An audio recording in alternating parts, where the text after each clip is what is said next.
Coming to you from beautiful Southern California, recorded in front of an 8x10 glossy of a live studio audience. This is The Dynamic Duos, a movie talk show that is exactly like all the others. But they don't have the host with the most, the host you'll want to toast, a man that needs no introduction, although we will anyway. Ladies and gentlemen, Anthony DeGioia.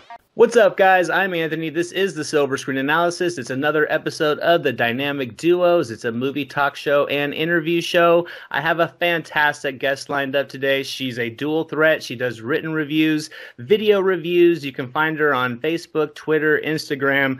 She just recently launched the Are You a Movie Oracle game show. 2 episodes into that. I'm really enjoying it. Ashleigh Burnell, what's going on? Hi. Oh, Thank you so much for joining. Here. Oh, I'm happy that you came in to be on this episode where, like we were just talking about, you're all the way in Australia, so we're hoping we don't have any technical difficulties, but if we do, we're going to roll through it, right? One can only hope. Please, NBN, stay good today, please. We have our fingers crossed. So let's just get into some questions to let people get to know you. If you guys aren't subscribed to her yet, do so. She has a great channel. You can find her on Tumblr with all kinds of written reviews. Like I said, Instagram, Facebook, Twitter. I'm going to leave all the links down in the description so you can find her. If you're subbed to this channel, definitely sub to her channel and all of her content because she adds a lot of personality and just great insight into the reviews. You can tell that she's a passionate film fan, and that's basically what I am. So I think we're going to have fun today. So let's just start it off with just telling us a little bit about yourself, what brought you to love movies more than just the average person, and give us a little peek at that. I'd been seeing movies since I was a kid. My brother would take me almost every week. First film he ever took me to see was The Lion King. And we both have different memories of that day. I just remember Mufasa dying and me crying hysterically. Except my brother, he says, I remember looking at you and you were sitting there crying and I pulled you into my lap and I just held you. I'm like, I don't remember that part, but that's so sweet. And ever since then, it's just all my memories of being a kid. There's always a movie that's tied to my memory. Like, they go hand in hand, whether it's good or bad, there's always a movie. And I just kind of noticed that I was unintentionally reviewing films. If I watched something, I was posting about it on social media, and then I always had people calling me or texting me, friends, and they're just like, I'm having a sleepover, what movies would you suggest? And all that stuff, and I'm just like, oh, everybody comes to me for movie advice. What's up with that? Yeah, exactly. I have a lot of those movies too. I remember like one of the first movie memories I had was The Land Before Time. Oh, such a good one. And it was kind of like, that was my Lion King. It was so... I was expecting to see some dinosaurs and an adventure, and it turned out to be just so emotionally gut-wrenching and sad, and it was like something that really lasted for me. But I love that, the fact that you have like those movie memories that go back. I used to go to the movies with my cousins. I can just remember those distinct theater experiences where you walk out of the theater. It's like we go to so many movies, but to like have those times where you can remember like what the weather was like when you came outside, what you were feeling after certain movies. I think that's awesome. It's like, so other than The Lion King, which is clearly like one that stands out, any other films that just grabbed you and it's like, these are examples of why I'm going to end up loving movies someday? My brother has been working, had been working in a video store since I was little. So I kind of also grew up walking around the video store and just like, I would never know what these films were, but I always was so captivated by the art covers. And I'm just like, I just love looking at you. And one day I'm going to watch you. And it was just that, he had an extensive collection in his room, and he still to this day does, and he had movie posters everywhere, so I would always go in and sneak and secretly steal his movies and go and watch them. And one of the ones that I just kind of became obsessed with ever since I was a kid was Death Becomes Her. Oh, and great movie. He had this amazing cardboard cutout poster, and it was one of the really good ones where there is actually the hole missing from Goldie Hawn's character, and so nice. Meryl Streep's hand is through it holding a candelabra, and I'm just like, I love that poster. I'm like, I don't know what this is. And it wasn't until like a few years ago I even realized it was Bruce Willis in the film. He had a mustache in the glasses in that one, right? Yeah, that was just great humor. And it's funny how you talk about just remembering like the cover art of all the different movies. because I have like that same memory of just walking around all the video stores, and I just have this database of movie covers in my head, and I'll hear a name or strike someone will mention something, and it's like I could feel like I could remember the book jacket. Yeah. And it's like I've seen the cover before. I don't know how many times I've said I've seen the cover before. And it's awesome too, because it's like I used to have some friends that worked at a movie theater, and it was always like trying to get your name down for like the cardboard promo material.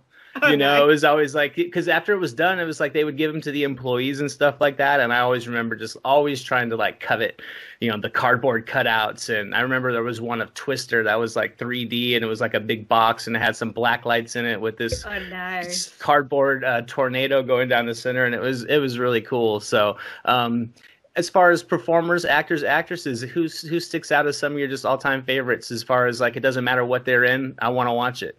Oh, Gary Oldman. Great choice. Number one. He was one of those actors I didn't realize until I was older that I had been watching him in all these movies, and I just didn't know it was him because he's such a chameleon, and you really don't recognize him. And then you get older, and I'm just like, hang on a minute, that was him. Like, my number one favorite Gary Oldman film is Bram Stoker's Dracula. Okay. And I was watching that as a child when I probably shouldn't have, but still I was. And again, it was one of those things where I wasn't until I was older that I even realized he was playing all those roles. It was all him. I thought they were all different characters being played by different people. And then I'm like, holy crap, he's amazing. Yeah, he could disappear into whatever. I had my similar Gary Oldman moment was just many years later. Realizing that he was the villain or the bad guy in The Professional, and just how he was so sadistic, and he's really had that his appearance and just look has changed as he's gotten older, and he's really been able to adapt that to different roles at the time period. And it's anything that he's in, I'm down to watch. I'm kind of like the same with like Denzel Washington. Anything that Denzel Washington's in, it's like I'm curious to see what it's all about. Charlize Theron, I'm always interested to see what she's going to be in. Even like Glenn Close, Meryl Streep. I love to see what they're in. I just watched The River Wild the other day. I noticed you were watching that. Have you seen that film yet? I have not seen that since I was a kid, so my memory of it is a bit hazy, but I know that I have seen it.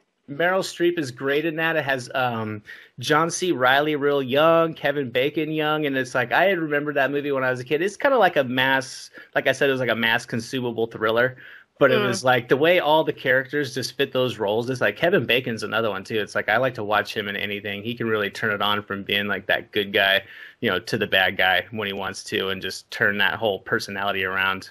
He's also really good at comedy. He had a few appearances in Will and Grace, and I love that show. And he plays himself in the show, but he's such a caricature of himself, and he's not afraid to like totally make fun of himself. Right. Like he plays this very self-involved, loves his hair too much, and he knows he's like a failing actor and he's desperate for fans, and it's just he really went there. It was so much fun. So he's got some range to him. Absolutely. So since we're on the topic of actors and in different roles, let's play a little game called Executive Decision. We talked a little bit about this the other day. This is where news comes out and we're always like, I would have done this or I would have done that. So this is that perfect opportunity to where you're the studio head, you're the CEO, you can spend all the money.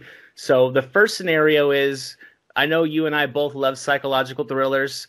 You have a cold Chicago, New York based serial killer psychological thriller with let's say a burnt out cop on the mission trying to find this. Who are you casting as your cop, and who are you casting as your serial killer?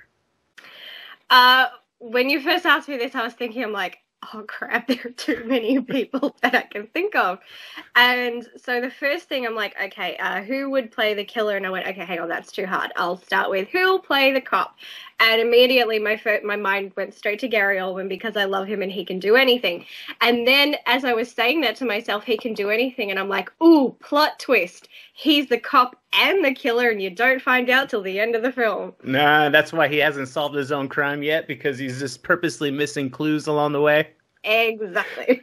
That's a pretty good choice. That's unique too. I hadn't thought of that, but that's something that if you could work that right into the script, that could be that plot twist that we haven't actually seen that before. He's duping everybody over. He could be the complete chameleon, like, oh, I'm just trying to solve this case, and at night he's reaping havoc amongst the city. Yeah, I think it would definitely be good. It's definitely got to be one of those ones where you don't know who the killer is until the very end. Otherwise, it wouldn't work. And I definitely would be staying away from the trope of, usually if it's those situations, it's the trope of the person has dissociative identity disorder, so they don't even know they're the killer. And I'm like, no, I'm a bit over that. He knows he's the killer. He's just fooling everybody, including the audience. I'm like, yeah, we're going with that one. Yeah, that's where you have your really well-casted supporting actor that's or actress that's working the case in the background, that ends up that tertiary character that kind of ends up piecing it all together. And then she dies.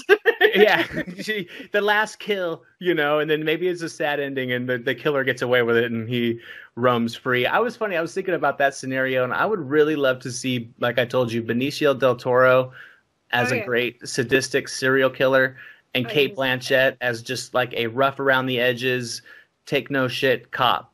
And I would love to see, I always like to pose like two different actors or actresses that I really like and just having them work together. It's like those kind of like dream team scenarios, and I would just love to see them two head on, just two main leads. They're the focus, the game of cat and mouse, develop some history between them, but I think they have the full range to really pull that in. And it's like I always love a good serial killer psychological thriller, and I definitely think they would have the chops for it. I think that would be pretty interesting to watch. It's definitely not a pairing I think anybody would automatically think of, so it definitely has some unexpected places that could go. Yeah, we need to get that greenlit. Yeah, definitely. All right, the next scenario this is one that I think probably will hit a little bit close to home for both of us. We both have our strong opinions of the remakes in the reboots. So you have the ability to basically just erase one remake or reboot that you cannot stand from all time. Just one, though. I have like about 5 that I could think of really quickly that it's like, all these would have to go. Does it have to be a film? No. Then I pick Charmed. Oh, the Charmed reboot. That's gotta go. Yeah, not doing it for you, huh? I've never been so offended, and it has nothing to do with being a Charmed fan. Like, does it just not capture the source material, or is it just a completely different tone? It's the fact it's one of those 2018 pieces that is trying so hard to how do I put this? To reflect the political world that is going on. And it's trying to put into every narrative of the show instead of actually focusing on the characters, character development. The bond of the sisters happened literally in like 10 minutes. It's like, hang on, you guys haven't express storytelling, right? You've never known each other, and you immediately are thick as thieves. There's no even progression to the magic. The mythology is a hot mess. And that's always a pet peeve if you fuck that up in anything, especially something that's a fantasy genre. Right. That's kind of your main basis. And if you mess that up, you've really kind of dug yourself a hole. And they are using a lot of supernatural beings and terminology that is from the original, but they've completely changed everything. And the changes that they've made just don't make sense. But above that, it's just going on about it's trying to look progressive, but instead it's coming off as offensive. They're like, look, we have gay characters. It's like, yeah, but you're portraying them as a stereotype of that, so therefore you're being offensive. Then you're like, look, we have women of color. It's like, you just cast 3 different ethnic women and cast them in an ethnicity that they are not of.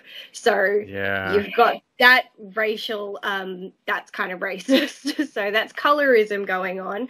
And then it was trying to be so pro-women that it spends all its time trashing men. I'm like, that's sexist. And then the fact is you call these, it's something I'm noticing a lot happen in 2018 with a lot of shows or films that are trying to be very pro-women, and they immediately, before the product has come out, call their female characters empowering and all this. I'm like, you don't get to call yourself that. You earn that title. Like, Cena, Buffy, all these characters, they didn't just come out and go, hey, look, we're empowered. It's like, no, people watched the show, became invested, and went, wow, this is an empowering character. But these people just automatically are kind of taking that title without earning it, without proving themselves, and just kind of going, well, I'm a woman, therefore I'm empowered. I'm like, it doesn't work that way. Same thing's kind of happening with Captain Marvel. Just because she's the first female lead superhero for Marvel, and everybody's just like, therefore she's automatically empowering. I'm like, we haven't seen the film yet. We don't know how she's going to be as a character. She might actually suck and might not be empowering at all, but you've already dubbed her that just because she's a woman, and it kind of takes away the uniqueness of it and what makes characters empowering in the first place, and that kind of ticks me off. I can imagine that, especially as a big time fan of the show. You know, it's like you have your finger onto the pulse of the reaction to this. Is it bad, good? Do you see it getting renewed for a second season? Is it going to stick around? Or is there that kind of like that divide with like the old school fans that think one way, and then there's like this new group of fans that maybe like it? Is it difference like that? As with anything, there are obviously people who like it, and that's fine. They're completely entitled to. Right. There are even fans of the original who are enjoying it. They will obviously go and say it's nothing like the original, and that's perfectly fine. But they get a kick out of it but they are liking it for completely different reasons as to why they like the original. They're just finding it fun. I don't think people are having as much of an emotional connection to this one as they were the other, because the emotional development of the characters isn't there. But it definitely has a fan base, and that's fine. Although it is definitely that majority of original Charm fans have tried to give it a go, do not like it. And then there are people who have not even seen the original who have tried to give this a go and said, nah, this is crap. Okay. So with them, you can definitely say, okay, they're unbiased. They've just got their own opinion.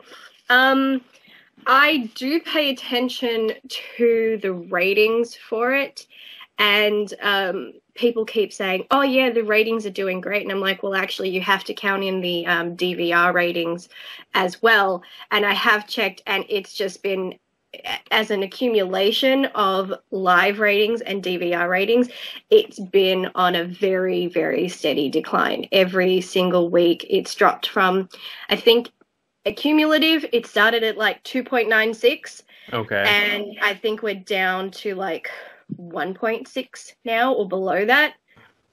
So it's just constantly been down, down, down, down, down, down, down. And considering it's had a month break and doesn't come back for a couple more weeks, when that happened with The Secret Circle, it had its break, which was about a month or two. And when it came back, it lost half of the audience that it already had. And I'm just like, oh, the breaks might very well break you. So if not enough people come back after the break, that could probably jeopardize it for having a second season. Gotcha. And you're going to the convention in, where is it? The UK later this year, right? Yeah, it's in London. What are you expecting over there? Especially with the news of the new show coming out, it being a little bit divisive. What are you expecting amongst the majority of people over there? All the people who are going are hardcore original fans. And, okay. And they're there to meet the original actors and, converse with them, hang out with them, spend time with them. And for most of us, including me, it's also just a really good chance to catch up with friends that we've had from around the world. Some of them have already met each other. Some of us haven't. So it's a good chance to really just meet friends and hang out with them in the place that's celebrating the reason why we all became friends in the first place. So it's just like, yeah, we're all going to have a good time. Oh, yeah. Excited, I bet. Excited, nervous, terrified, all of the above. It's going to be an adventure nonetheless, so it's going to be a good time, I'm sure. Plenty of For sure. stories that you'll have with you for the rest of your life. Definitely. Hopefully more good stories than bad. I'm sure there are going to be a bunch of great stories. And it's like, it's cool when you meet other people that are, meeting other film fans is a good thing too. But it's like when you meet like fans that are specific to some of the things that you like, not just movies, but like those specific movies. It's like, I could just imagine going to, I don't know, some kind of Die Hard convention and just having everybody just geeking out on just that one franchise. It's like some people wouldn't like that. That would be like my Christmas. So I don't know. I mean, fans of movies is one thing, but I'm kind of a really weird Charmed fan in the sense I typically don't get along with that many other Charmed fans. I have like three that are like my ride or die, and I love them and we get along. That's probably because we've all got bitchy personalities, so we get along great. You click well, yeah. Yeah, but I'm so obsessed and protective of Charm that I'm kind of like, I don't want to share it. I'm like, it's like how someone like would come up, and this did actually happen. A girl came up to me on the playground once, I think it was 6th grade, and she was in like 5th grade or something, and she was just like, I'm a fan of Charm too, and I'm just like, and I'm just like, myself, yeah. I'm just like, but I'm the bigger fan. And she says, no, I'm Charm's biggest fan. I'm like, no, I am. And she goes, no, I am. I'm like, okay, we're doing this. And I said, okay, how many seasons of Charmed have there been? She goes, easy, 3. I'm like, 4. It's true though, because you make a great point. Like, movies and TV are very different because you spend so much more time with those characters, investing in them over the seasons. You live out those story arcs and all those twists and turns with them. So yeah, it's just a much more just connected relationship with them. So let's get into our first topic. 2018's in the books. Some people say it was a kind of a letdown year. I think it was an interesting year. I had fun with a lot of the titles. It had kind of a different trend than I'm used to this year. But let's just talk about what some of our impressions were looking back at the film year. Any standout surprises, disappointments, anything that jumps out at you? I'm happy with how progressive Hollywood is getting. Of course, there were some moments where you're just like, oh, okay, you were trying a bit too hard on that one. But then you have other things like Crazy Rich Asians, Black Panther, things that are giving minorities a bigger platform to really shine. And while obviously there are some people like, no, we don't like that, it's not great, that's fine. But it's just the fact that we have them, and it's a stepping stone where we can hopefully get more of them, which I think is really great. And it means we're kind of going in the right direction, I think. Yeah, like Love, Simon as well. Yes. Another film that just embraces that aspect of life that more people need to see and be aware of and know that it's okay and normal. But yeah, that's a great thing to bring about, because it is true. We've had a lot of progressive films this year. Hopefully it'll continue. Hopefully we'll get to that period where we're not mentioning or even referring to this hero as being African American or black, or referring to this hero being a woman, or referring to, even like the Love, Simon trailer really punches it home, in the promo material, getting to that point where it's just the way, It's just like another movie. It is great. And I think that was definitely a good year. 2018 was a good year to really push that forward, especially with just all the other times that we're in right now. Just to have cinema like embracing different things like that was really good. One of my biggest surprises this year was just normally like January and February are kind of considered the dumping grounds for movies. And then the summer's the blockbuster season, and then you have your Oscar movies at the end. And it's always been like that, it seems like. But this year, I thought the year started out pretty strong with some great movies. Like Black Panther came out in February. I had 12 Strong, which is a great, military action movie. Game Night was a good comedy. Ready Player One, A Quiet Place, Avengers. They all came out before May.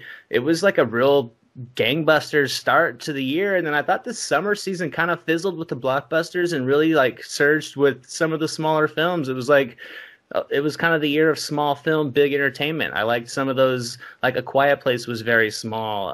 Unsane, I loved that movie a lot more than some people did. I liked it for the simplicity of it. I liked what was the action movie? Upgrade, Searching, Blind Spotting, just tons of like smaller movies that came out all throughout the summer. And then the end of the year came, we had a couple Halloween movies, and we had boom with like Aquaman and Mary Poppins and Bumblebee. We had like big titles again, so it was just kind of like hard to gauge the ebb and the flow of the season of the year. I mean, we got all the same movies, we got some remakes, we got some sequels, we had some sleeper hits, we had some disappointments, but they all came at like different times to where I wasn't really sure what movie was going to give me. A lot of the summer blockbusters kind of fizzled out for me. Yeah, I would kind of agree with that, even though I don't know, I guess we have different seasons, obviously. Yeah. We're in reverse, your summer's my winter. But yeah, there were just a lot of really big, I'll say blockbuster movies at the start of the year, and then it seemed like towards somewhere in the middle we were getting a lot of, more either independent films or things like that, and suddenly the big ones that obviously would have had big budgets and everything like that suddenly either weren't really getting that much notice, or if they were, people like, oh, that wasn't a very impressive film, and suddenly it was the smaller films that were doing so much better, which I mean is absolutely great. It's great seeing independent films doing so well and being so well received. And then we did kind of end up with I know controversial, but we did have Fantastic Beasts.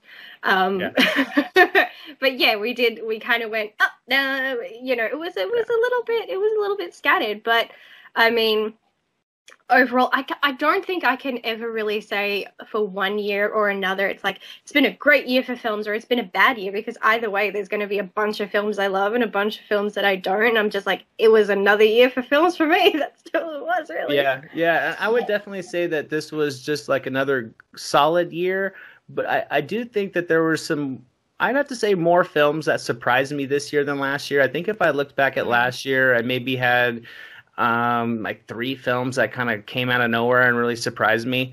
But I think I definitely had some more that I was like kind of a good surprise. Like, have you seen Searching yet? No, I haven't. Oh, Didn't read the entire plot on Wikipedia though. It'll still deliver tons of entertainment, I'm telling you. It was great. I was like, that movie came out of nowhere and took me away. Blind Spotting was the same way. It just, I didn't expect to connect with me with it like I did. And Upgrade and Insane. It was like all these movies that really is like, I think this year was the year the most of where I went to the theater kind of like, let's get this in the books and move on to another day, and walked out of the theater going, that was pretty good. Yeah, I mean, I definitely had a few moments where there were some films where I'm like, oh, I'm not going to like this. And then I walked away, I'm like, oh, I actually love this. One of them being The Spy Who Dumped Me, which is very much, there's a very clear divide. People either hate it or love it. And I loved it. But I remember when I saw the trailer, I'm like, oh my God, this looks like crap. And then I went to the movies and I was laughing hysterically through the entire film. And I walked away, I'm like, oh my God, I actually really love that movie. Yeah. And then what's weird is last year was actually, I started attending what my cinema does, which is called Flicks with the Chicks. And it would be held once a month where they'd pick a film that was mostly you'd think it was either a rom-com or just something that's kind of catered to women, although they had Love, Simon, and I don't think that that's catered to women, but whatever. And I didn't realize until I was doing my top 10 best of the year that most of the movies that I saw that were on that list were films that were featured at the Flicks with Chicks. I'm like, oh, they did a pretty good job picking movies. Good on them. They got some good selection this year then. Yeah. Yeah, I thought it was a fun year for comedies. I mean, I enjoyed Blockers. I liked Tag. Game Night was solid. I even thought there was some great laughs in Love, Simon. Even some of the more dramatic movies were really able to weave some comedy, and some good, moments of hilarity. And I thought it was pretty good that a lot of these films really came in, because I think a lot of times, I think comedy is so subjective. I think like what people's tastes are and like all the other genres kind of overlap more than they do with comedy, because some people's sense of humors are just completely off. Some people have like an extremely narrow-minded sense of humor. Some people are branched out and open. And it's like, I am one of those people to where, like when you say this, the was a Spy Who Dumped Me, I saw the trailers. I had the exact same notions. It's like, oh my God, this movie looks terrible. It looks beat for beat like a movie I've seen before. And I was like, I've been burnt before. I'm not going to watch it. But at the same time, I know that I have like a wide scope for what I can find some amusement in. So the fact that you say it was fun, it immediately goes onto the radar just because, I can find some humor in it. It's like if I can pull myself into the situation, if they got good chemistry with one another, if the dialogue's nice and quippy and clever, then I'm going to have some fun with it. And it's like, I think a lot of people really just are so strict with the comedy, and then they're so quick to try to tell other people that certain things aren't funny, even more than any other genre, it seems like. Yeah, I mean, the fact of the matter is people have to remember that not only do we all have different taste in films, but we also all have a different sense of humor. So what one person's going to find funny, another person won't. I know a lot of people hated The Hitman's Bodyguard in 2017 and didn't think it was funny. I found it absolutely hilarious, and I'm just like, I don't care. I had a good time. Y'all can get stuffed. Yeah. But that's just how it's going to be. But then again, I am actually one of those people who kind of laughs at, I can laugh at nothing. That's a talent of mine. I can just sit here and start laughing, and then everybody else is laughing at me because they're like, why are you laughing? I'm like, I don't know. But so that just, lots of good comedies. Well, depending on who you are. Yeah, exactly. For example, I wasn't that big a fan of Game Night, and I didn't actually find it that funny. Mm-hmm. But again, that's just depending on what your sense of humor is. I mean, I also don't think Predator was funny, and everybody's like, that's hilarious. I'm like, you're forgetting about the part where it wasn't meant to be. Yeah, exactly. I think there was, it's hard to say. It's like, how is there more unintentional laughs in that, or is there more intentional laughs in that? I was just talking with a friend about The Predator. It's like one of my most disappointing movies this year. It should have been simple. It should have. Shane Black had the keys to it. I think he tried too much to add his awkward shock value sense of humor at times, and it overshadowed things. It tried to world build, and it shouldn't have. And that was one of my most disappointing ones. I would say Pacific Rim was another one that really disappointed me. Is one of those, just is like going back to those blockbusters that disappointed. But yeah, that was probably just the most awkward humor this year in a movie was in The Predator. Just the timing of it, the subject of it. But then at the same time, like you said, I knew some people that were laughing, and when I was in the theater, a good amount of people were laughing at some stuff that I just didn't find funny at all. And I'm just like looking around, and it's like, wow, this movie is hitting with a good percentage of the people in here, and it's just not with me. It wasn't hitting. Yeah, you really never know what you're going to get. It's the same thing as when you look at a trailer and maybe you go, damn, this looks good, and then you watch it, you're like, oh, take that back. Everything that was funny was in the trailer. Yeah, which is what I hear about Holmes and Watson. People basically, everybody's kind of saying it's not funny, and I'm like, I haven't heard of one person say it was good yet. Yeah, and that's kind of disappointing because I actually thought the trailer was kind of funny, and I'm like, damn. But then I'm like, but then again, I am one of the odd ones out usually with films. I'm like, this might actually mean I'm gonna like it. So yeah, I mean, I'm still curious. Like, if everybody dislikes a comedy, it's not like I'm really not gonna watch it. I'm still gonna have my curiosity because I like to just see how different my personality is, and it's like I continually get reassured that it's far different than the most. It's like I'm sitting in some of the theaters, and it's like people are laughing at stuff that I'm not getting it, and I'm laughing at stuff that not too many people are laughing about. But hey, to each his own, Exactly. So going back into some questions just to get to know you a little bit more. You review movies. What made you decide to start that up? What made you decide it's like, okay, I'm going to take it a step further and not just watch movies. I'm going to critique them and put them online and then eventually transfer over to video? I had a friend a couple of years ago who actually, he was the first one to say it, and he's like, you should actually write reviews. I'm like, why would I do that? And he says, because you talk about movies and you're really good and you know what you're talking about. I'm like, I do? I'm like, I'm just talking out my ass here. What are you talking about? But he's like, yeah, but you have insight and did it. I'm like, okay, you're obviously seeing something I'm not, but all right. And then 2016 started, and I just went, you know what? We'll see how this goes. And I think the first review I wrote was for Deadpool, And it was also the first film I ever went to the movies by myself to see.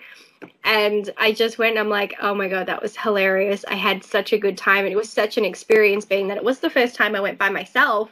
And I'm just like, you know what? Yeah, I'm going to write about it because I feel like it was a moment. It was an experience for me and it was new for me. So, and it kind of just went from there. And I just started writing about things. And I look back at my writing at the time and I'm like, you've come a long way. I've done that too. So it's cringeworthy to go back and read some of your first reviews that you put up. It is. And I also notice my reviews get longer and longer and longer as time goes by. But yeah, I mean, I just started and then I really started to find my groove and then kind of being more confident with my thoughts and opinions. At first, it was very much, I'm afraid to say too much because I'm afraid of how other people are going to perceive it. And then I'm just like, I don't really care anymore. Fuck it, here it is. Yeah. And yeah, I was still very hesitant with YouTube. My first YouTube video was actually me doing a list. It wasn't necessarily a countdown. It was just me talking about all the TV shows that featured witches as the number one topic. So not things like the Vampire Diaries, because witches are, you know, not the central thing. So I was just talking about that, and I did a part 1 and a part 2, and I worked on that for weeks, getting all the details and all this right. And then, I mean, I was so nervous recording. I'm like, nobody's here. Why am I so anxious? And then I was still very unsure about being in front of the camera. And then eventually I just kind of got into a place where I've now become a lot more comfortable. So I'm a lot more happy to be putting out content. And then I get to a point where it's like, yeah, let's collab, and yeah, let's start a game show. It's like, okay. Yeah. Like, I don't know how I got here, but here I am. That's awesome. Yeah, I mean, I can definitely relate to that. Just written reviews aside or something else, you're putting your opinions out there, but you're not putting yourself out there so much per se. But my first review that I put up on YouTube, I don't know how long that was in the pending folder before I finally was just like, okay, hit that publish button. And then you come back and you're like, you come back like 2 days later, 3 days later, and you're like 2 views, and you're like, oh my God, 2 people watched it. And then all of a sudden it's like people start commenting on it, and you're like, that was something I had like a core group of, fans or readers that converse with me on the written stuff, but it's nowhere near the volume of YouTube comments. Yeah. And that was one thing to where it was like, I was really hesitant as well, just to finally hit that button and then put it out there. But it's like, I mean, I don't know, like you say about going back and look at some of your other work, it's like, it's a train wreck to go back and watch my first video. I could go back and watch my first video right now. I could have the air conditioning turned up all the way. By the time that thing's over, I'm going to be a little bit clammy. I'm going to be very uneasy. I'm going to be not feeling so confident about my path in this field.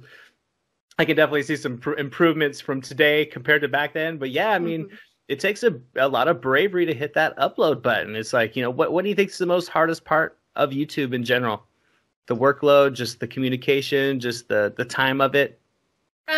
I find it hard to get motivated to get behind the camera and do the recording. The editing part is fine. It's just the trying to, I'm like, oh, I've actually got to get up, and then I got to probably wash my hair, and then I've got to try and set up the camera and do this, and I'm just like by the time I'm actually sitting down and recording, I'm like, I've been working on this for 3 hours and I haven't even hit record yet. And that's very daunting for me, and so yeah, it takes me hard to get motivated because I'm also quite the procrastinator. I always tell myself, I'm like, tomorrow I will record. Tomorrow comes, I'm like, tomorrow I will record. It just keeps going. But yeah, then as soon as, I'm watching it back, and it's so weird, and I almost feel like, I'm like, is this egotistical when I'm editing and watching my own stuff and I make myself laugh? I'm like, that was funny. And I just like, does that make me egotistical, or is other people going to find that funny? And when I first started uploading videos, I did actually have people reaching out to me, whether it was via Twitter or YouTube, and they're like, you're so funny, you make me laugh. And I'm like, oh, okay, cool, thanks. I'm like, I never actually thought I was funny, but yay! Hey, take it. I will. I will run with it, whatever. But yeah, it's still very daunting. I still start to sweat and get so anxious when I see my notification say you've got a comment, and I'm like, uh-oh, is it going to be good? Is it going to be bad? Because occasionally there are the bad ones. I'm like, that kind of wrecked my day. Oh God, yeah. I've just gotten drug across the coals many times. And it's just, I have gotten so frustrated lately because it's like all my videos tend to get the same amount of views. I don't know if this has ever happened to you, but then you just have like that one video, like it must have actually gotten recommended. Because usually like the only recommended traffic I get on YouTube is like the people that are specifically looking to my stuff, because YouTube like recommends it like 0% of the time. But then there'd be like that 1% of the time that it actually got out there. So I did a review for Papillon, which I pronounced Papillon. And to this day, yesterday, it's like, dude, it's Papillon. How do you call yourself a reviewer? And it's like, why is that a video? Why couldn't it have been any of the other 20 videos that I did that actually got out there to a bunch of different eyes? I mean, the thing actually was like the first video that got like up over 1,000 views, and it just so happened to where I have a mistake and people are like, you suck. It's just like, okay, well, let's just hope the next one that they actually show out there to people will be where I pronounce the movie title right. Those are one of the things that are like the hardest thing is like, you watch a lot of different movies. I watch a lot of different movies. We don't just go to the main theater chain. So you watch some small movies, some foreign titles, pronunciations or something that I always try to get right, because I'll go to like 10 other videos and look at their comments and nobody else called them on anything for the mispronunciations. I go to mine, I got like 2 people saying great video, and I got like 40 people saying, dude, you can't even talk right. What are you doing? And it's just like, what are the odds of that? I think it's almost like YouTube is just ironically fucking with us at times, it feels like. There's this so weird trends like Wednesday through Thursday, I have 0 chance of gaining a sub. Friday and Saturday I'll gain some, but then I lose some on Sunday, Monday, and it's been consistent for like months. And it's just like, well, I just keep rolling with it. That's why it's like, I think the most rewarding part of it is just the feedback that's good from people and talking to people about movies, like talking to you about movies. Like we usually do a lot of talking, like before I head out to work. It's like I wake up, checking my feeds, I'm doing my stuff, talk about some movies and get my day going. I think that's the fun part. And then just going back and looking at the movies and stuff or like the reviews themselves is kind of like secondary to that. I mean, I like to go back and look at the work, but it's just like interacting with people back and forth, I think, is one of the most rewarding parts of it. What do you think is the most rewarding part of like YouTube in general?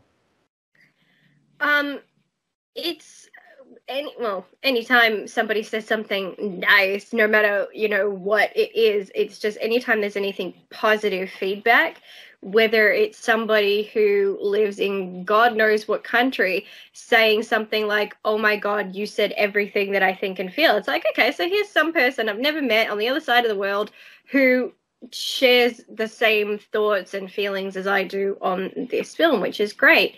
And then you just have other people who just for no reason just want to say something nice about you. And I'm just like, you don't even want to talk about the movie? You want to throw me a compliment? I'm like, okay, that's your choice. But I mean, cool. I'm not used to having compliments or positive feedback in my day-to-day life.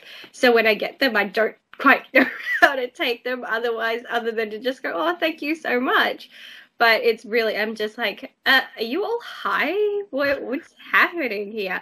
And then, of course, you get the extreme negative stuff, and I'm like, yeah, I want to go back to that nice comment that somebody just said. I don't want that one. That one, no, you can go away.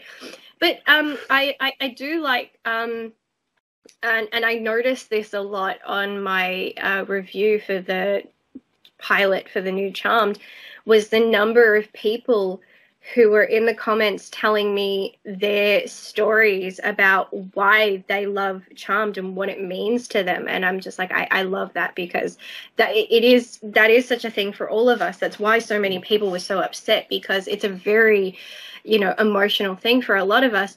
And then hearing other people who it wasn't about Charmed at all, hearing stories from people who are of Latin heritage, talking about how offended they are at the misrepresentation of their heritage and their culture, and then explaining, and well, not even just explaining, but just talking about what it is to be a person of that ethnicity and what seeing things like that means to a person like that, and being that I got no ethnicity.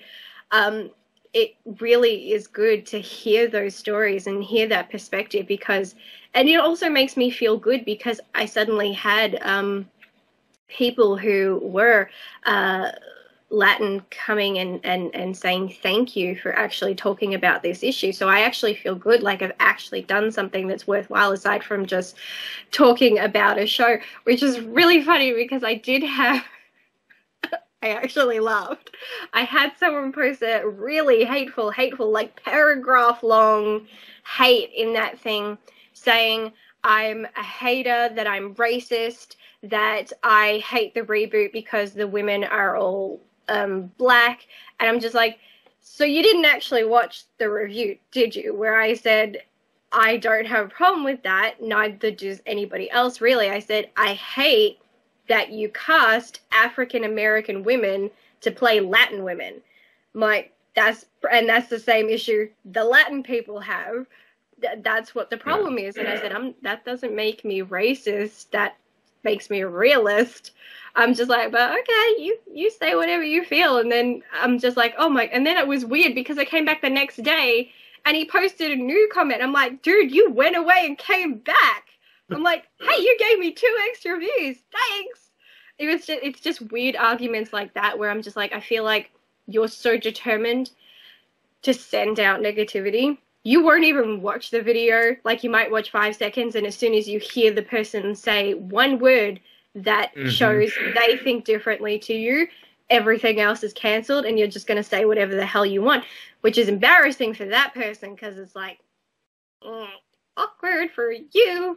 But I usually get rid of those types of comments straight away, and I prefer to focus on the positive. And it's the one thing I love about doing reviews, when I end up getting a dialogue with people and you hear their stories, you hear about their life, you hear what this movie or movies in general mean to them, and then you can end up, if you find some sane people, having this really interesting back and forth with someone who maybe has a completely different perspective on the movie. And if you're both respectful of each other, you can end up showing each other a different way of seeing it, and it's quite rewarding because suddenly you're like, I never thought of that. But it's so cool when you suddenly have that moment where it's like, whoa, like mind blown. Oh yeah, completely agree. I like that fact that it's like we can go into a movie, and I mean, we're all human, but we're all wired a little bit different.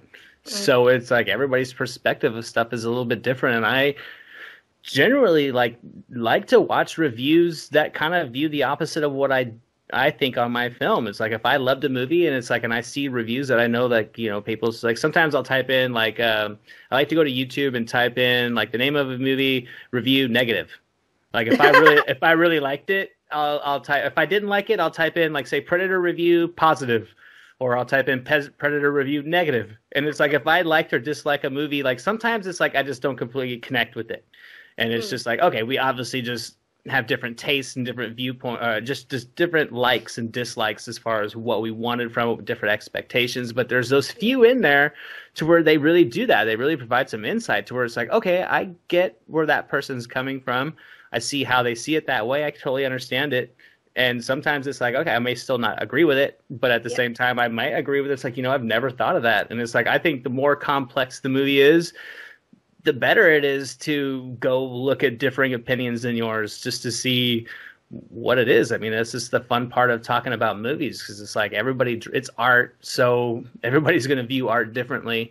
And that's the one thing. But it's like, yeah, the one that's like the negative thing I would say about YouTube that I dislike the most is the comments. It's like, it's one of the best things because you get to interact with people, but it's also one of the worst things because it's just littered with just some of the ugliest thoughts, and people really show themselves for how they feel. And it's like, a lot of times it's like, I would never want to have a review up for a movie about this, and then have all these people, or a comment that's in there just completely disrespectful to anybody else. Like, we were talking about this the other day, that goes in there and it's like they may be completely in on that movie, and then they see this comment, and it's like I continually have to go through and like remove comments and tell people, it's like, go watch someone else if you're gonna be like that. And it kind of sucks because they're usually just like faceless.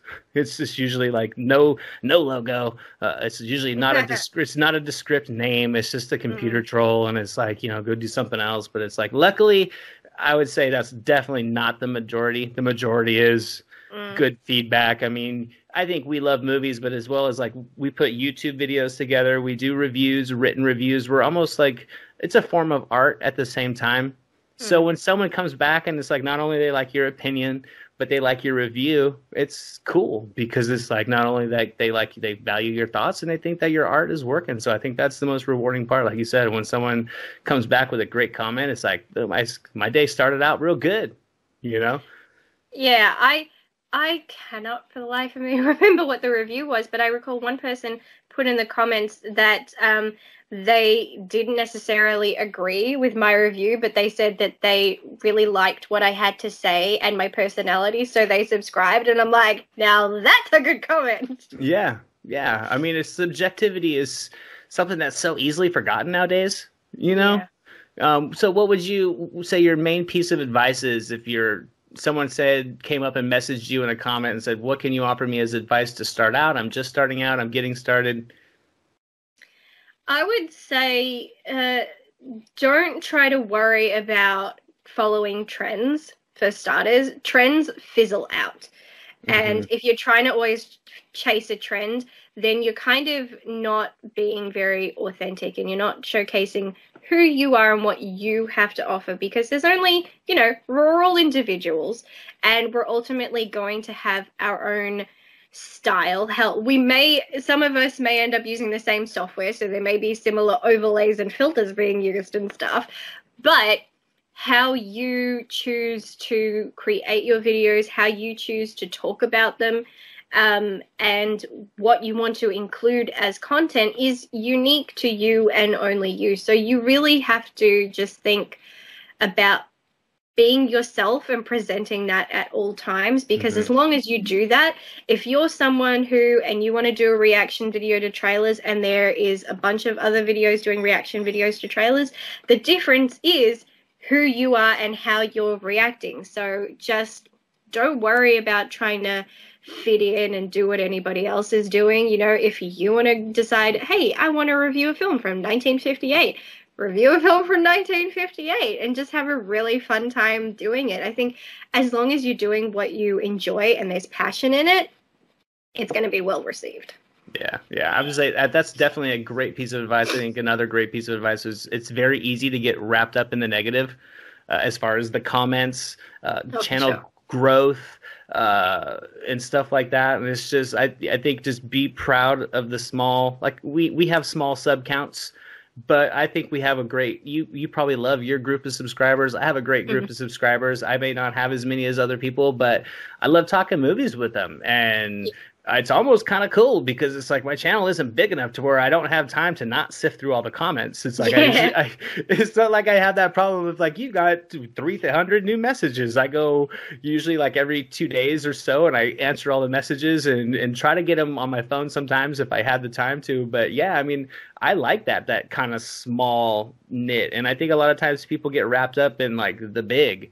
Wanting to be big, and I do complain because I feel at times like I have odd trends that don't feel legit, and it's like once you start going into that, it almost is kind of like it builds curiosity, but I still just try to focus on the people that do watch, the people that I do get to talk to movies with, and I think right now it's like there's such an influx of like people that want to do it, and it almost seems like there's a lot of people that want to come in and do it to make money, and you got to kind of want to. It's going to be harder to make money now than ever. You're going to have millions of subscribers before YouTube actually stops manipulating the monetization to where, I mean, YouTube would rather you open up a Patreon and have other people pay you than them just to pay you for the ad revenue that they have on their platform built in, which kind of sucks, but it's just the way that it is. And I think that my main piece of advice would be that just focus on the positive, focus on what you do have, the views you do have, and just have fun with it. Just keep making videos. Like, I'm a perfect example of that.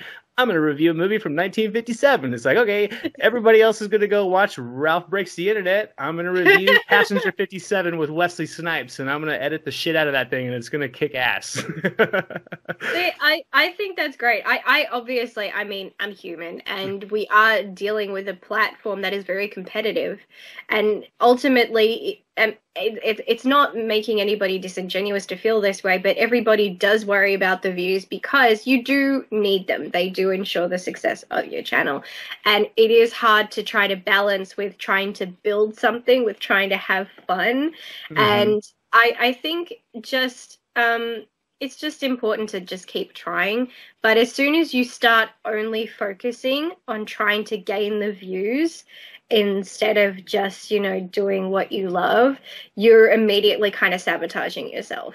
Yes. And I think we definitely see that in a lot of the some of the very bigger and more influential YouTube channels, and I don't just mean in the movie community, but I mean in any community. As soon as they start focusing on making videos for views, it's kind of when you start to see their channel start to go on a bit of a decline, because the viewer has been around for so long and they know you, and then suddenly when they see the tone shift, they know that it's for views, and they're just like, okay, now we're not really feeling this vibe.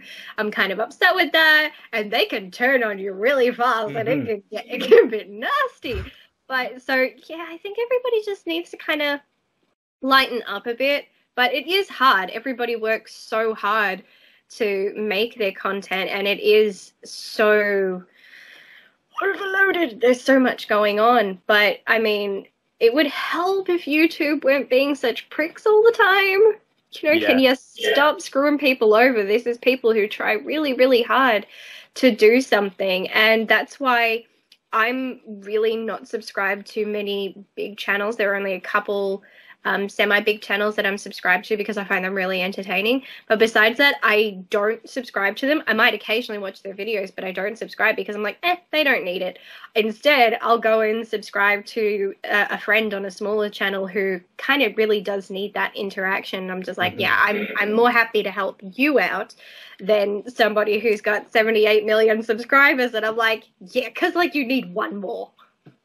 Exactly. It takes constant redirection. Like you say, it is competitive and it is creative and it is about the numbers. And I think you're always going to skew off of that and focus. But it's like you really got to like train yourself to like pull in the reins and refocus back on the positive. And it's like one of my biggest complaints, like when you're talking about just the nonsense that YouTube pulls, is like, you know, like for example, my channel goes from monetization to not being monetization. And I always say that my number one priority when I make a video is a viewer-friendly experience. I want them to have, I want to put out a review that I would want to watch. So it's going to require some video clips, and it's going to require some pictures. And it's okay because my channel's not monetized, but nothing drives me insane more than getting a content ID claim from a studio that is monetizing my content that supposedly was unable to be monetized. That's one of the ones where it's like, I am trying not to find the frustration in that, but it's like, as a new YouTuber coming in, there's going to be things like that you're going to have to deal with. It makes no sense to me how I can't monetize my content, but someone else can. But at the same time, like you say, it's like you don't want to change the quality of the content that you've had because, you know, all the people that are subscribed like watching your videos. So all of a sudden, if you cut all that out, what's going to happen? So there's lots of things that I think people need to factor in. Like if you're wanting to do YouTube reviews, it's just enjoying it is priority number one, because it's like there's going to be times where it's like, you know what, I'm going to step back. I'm going to go watch a couple 80s movies. I'm going to pump out a couple cool-ass video reviews. I'm going to be all copacetic. I'm going to meditate, just take deep breaths, woosah, and tomorrow's a new day. Because it's like you never know what the frustration is. You never know when YouTube's going to drop in some email that completely changes your direction of motivation or your goals. It's continually changing.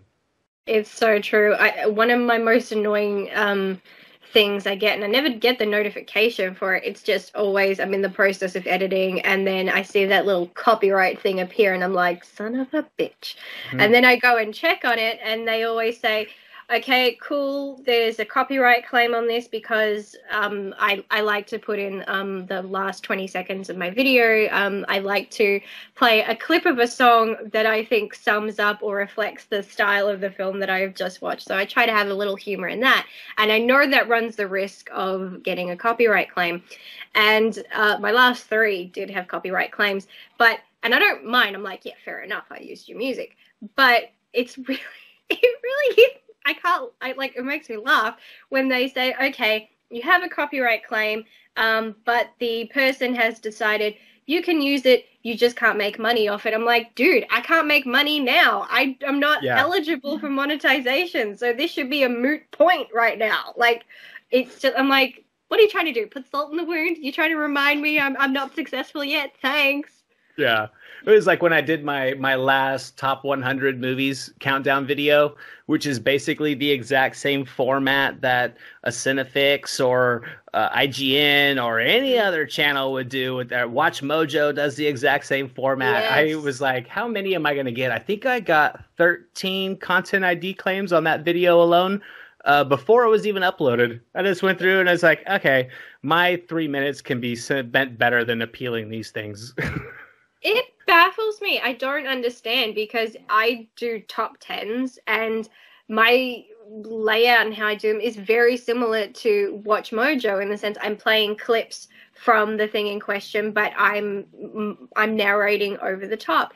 And I've got like copyright claims on each of them. Most of them say, yeah, we'll let you use it. You just can't make money off it. I'm like, again with that thing. Yeah. But I'm just like, hang on, why is it this happens to me and yet bigger YouTube channels don't seem to have this thing, and they're pushing out the exact same content like several times a day, and they're making money off it. And I'm just like, oh, why do the little people have to suffer? Why? Yeah, they say that it's like, oh, they're getting them, but they're appealing it. But it's like, well, it's like if you're on a size of like a Watch Mojo and you're putting out that much videos, or any of like those list channels that do that, you would literally have to have someone on deck full time just to combat the content IDs, because then they come back and they're like, no, it still stands. You got to take it to the next level. And then you got to fear the possible strike on the channel, whatever the hell that does. It's like, can you take away more features? Try me.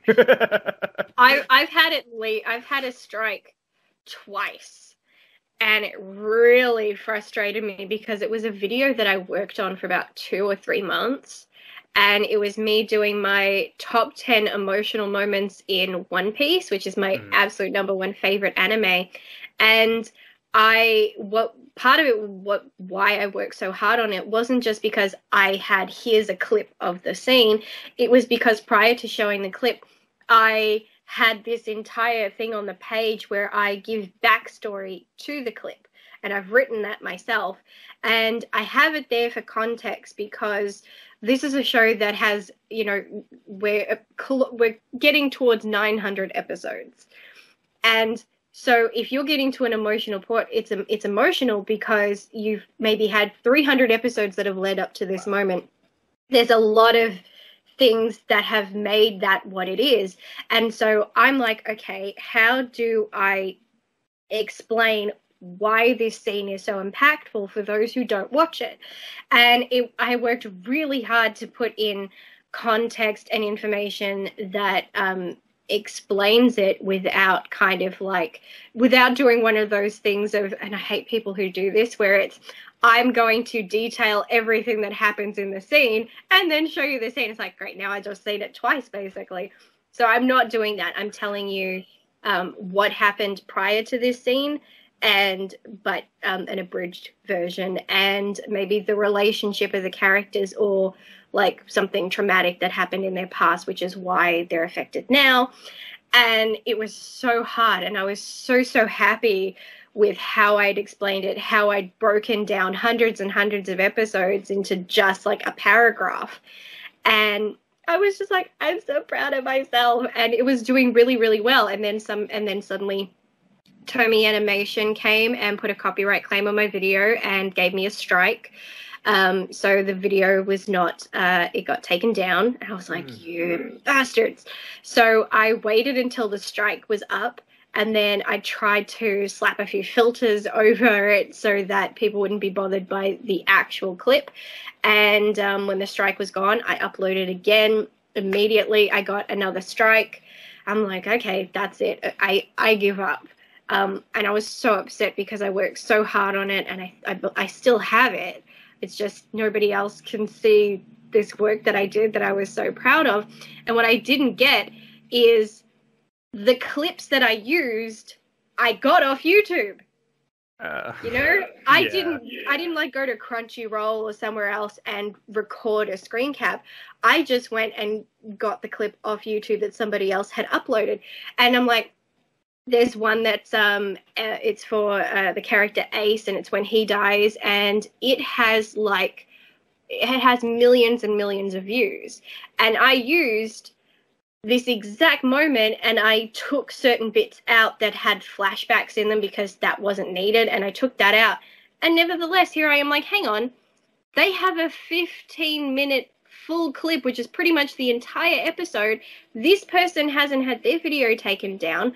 I'm showing you maybe 2 or 3 minutes of something that occurs in an episode, and I've still got my own created content in the video, and I'm getting a strike.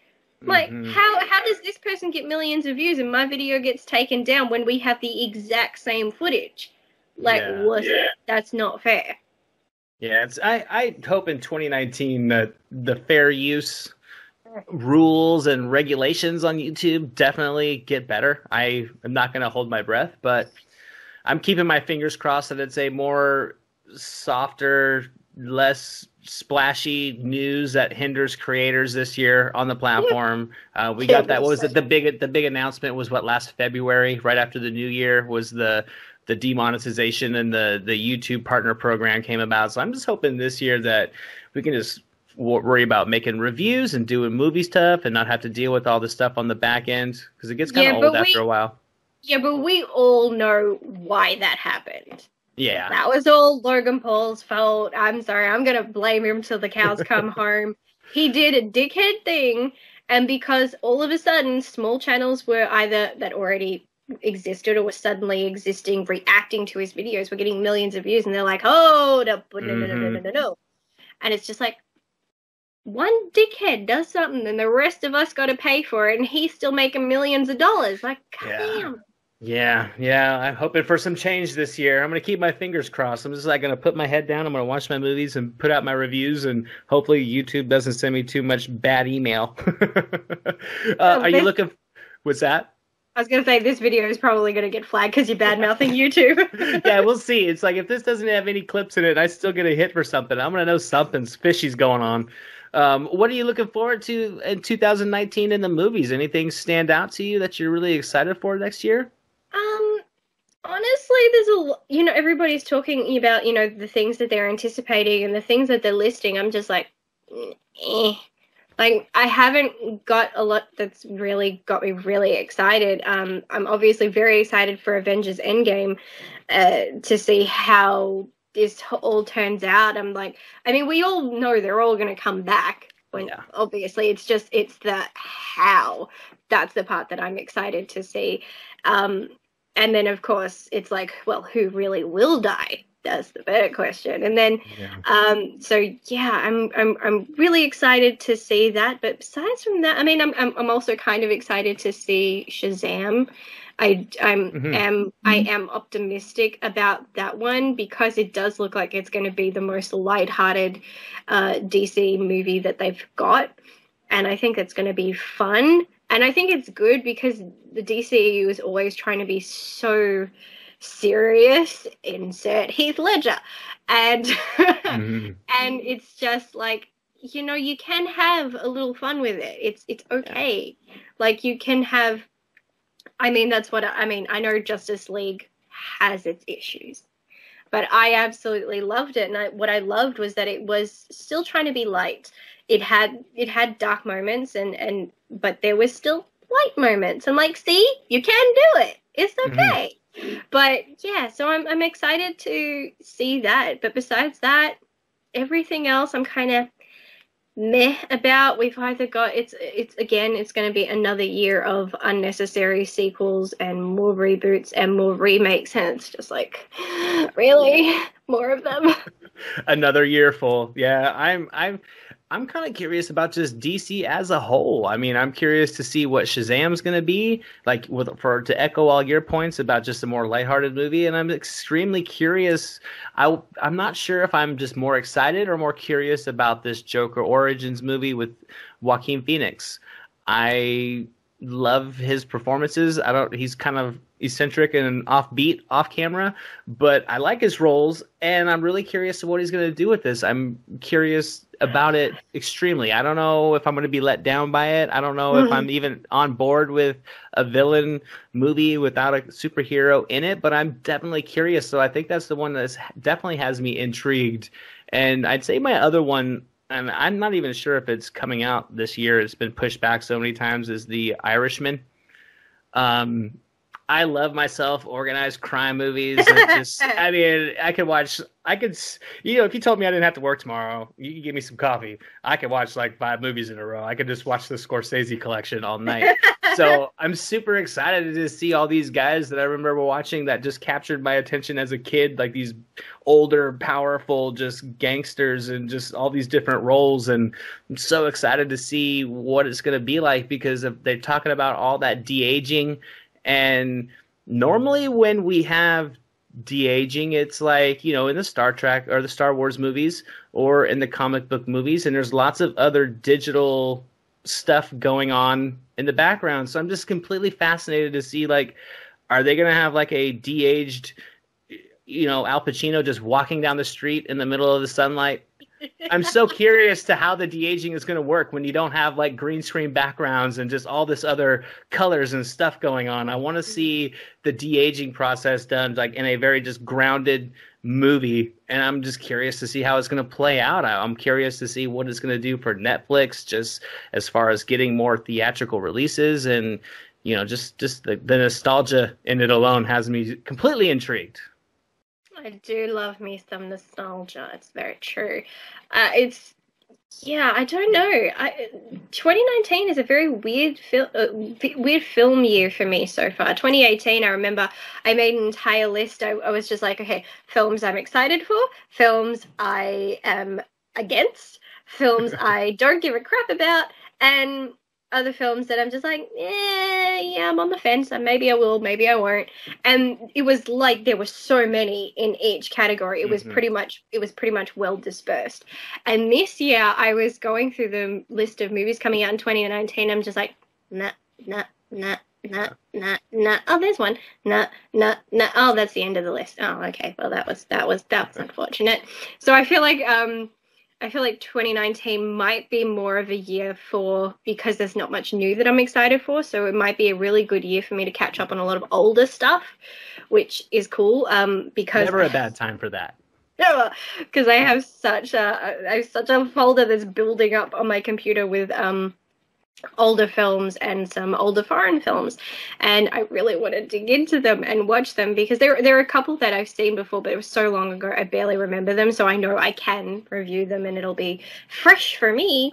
But yeah, aside from that, I feel like it might be a good year for looking at more independent films, because usually those will just come my way from a site that I look at, and they just say, oh yeah, there's this movie that came out this year. I'm like, never heard of it, don't know it, but I'm going to watch it anyway. And usually I'm like, ooh, okay, that was interesting. And then even if it's bad, I'm just like, well, at least I saw something that I have not heard anybody else talking about. So that part for me is really fun. There's something so weird and almost exciting when suddenly you talk about a film and you're like, I haven't seen anybody else talk about this. I feel special. But it's so good when I suddenly get those movies. And I'm very interested to see what is in store for horror this year.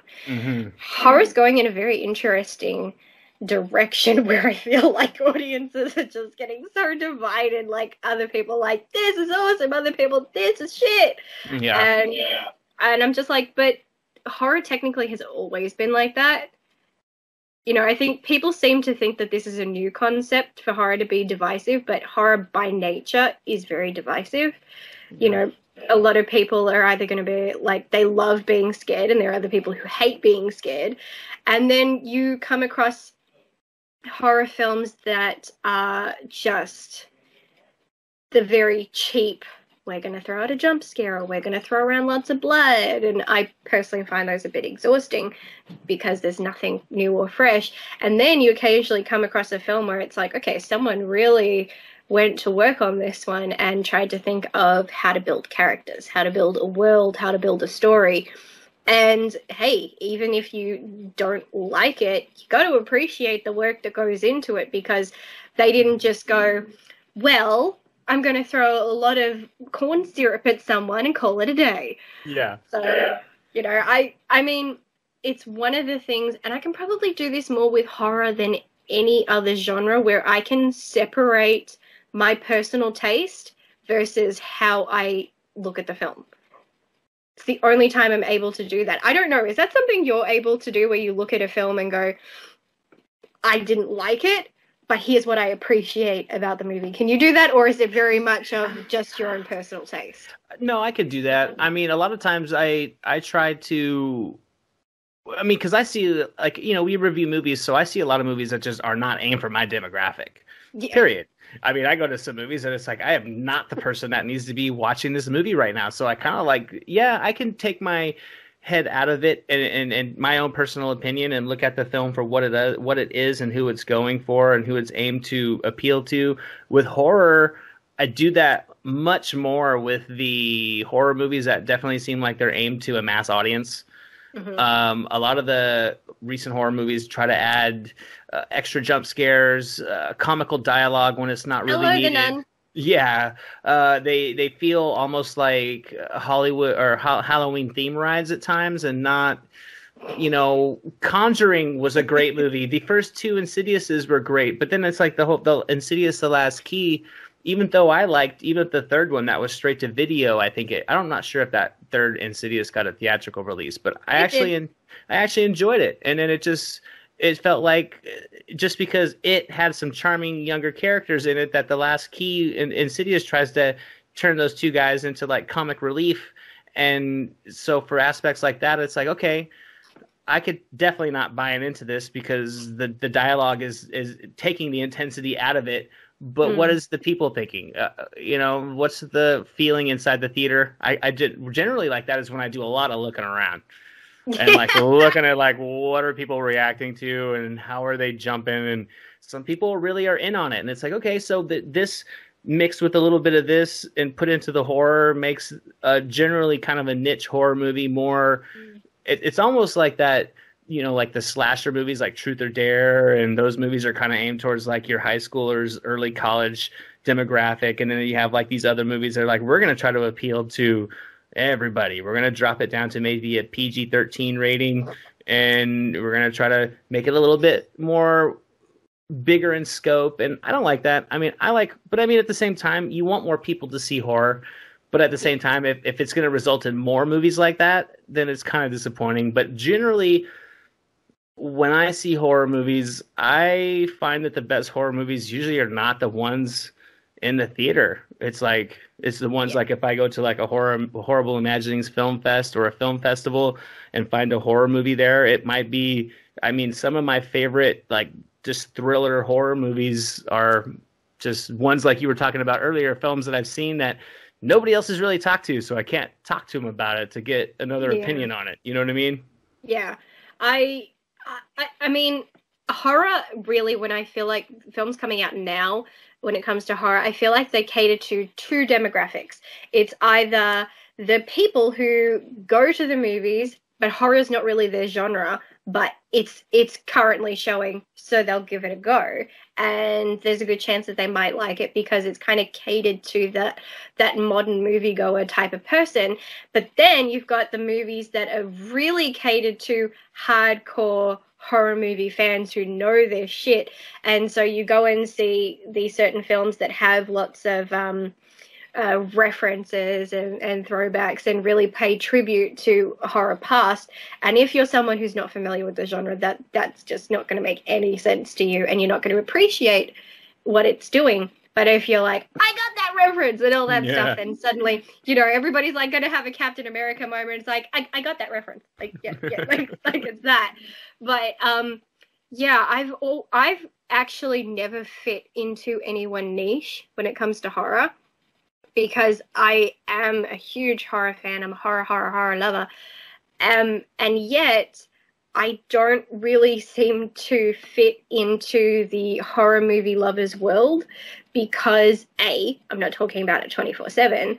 I talk about other things, but then it's the fact that I have extremely high standards.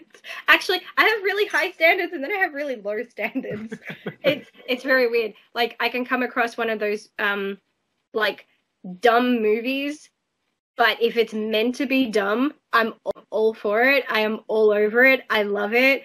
And people are like, but it's stupid. I'm like, yeah, but it's meant to be. Therefore, it's okay. Everyone's in on the joke. If you're trying to be serious and you end up being dumb, I'm like, then that's just sad.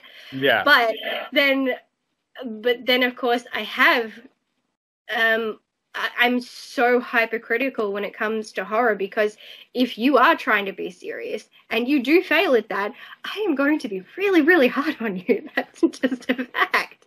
But it comes from the fact that I have such a love of the genre, so that's why I have a high standard, because in my life I have come across so many films that I did love and left such an impact on me.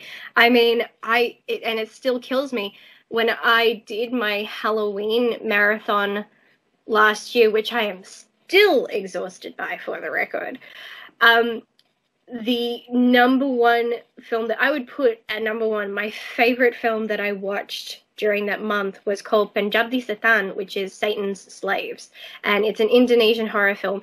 And I just wish to God it had been released in 2018, because if it had, I would have given it like number one spot on my top 10 movies of 2018 list. Unfortunately, it was originally released in 2017, so it didn't make the cut for me. I didn't pick anything that had not been released specifically in 2018. Otherwise, I'm getting really nitpicky here. It's like, yeah, but it's like it was released in Australia in 2018. I'm like, yeah, but everywhere else in 2017, so it doesn't really count.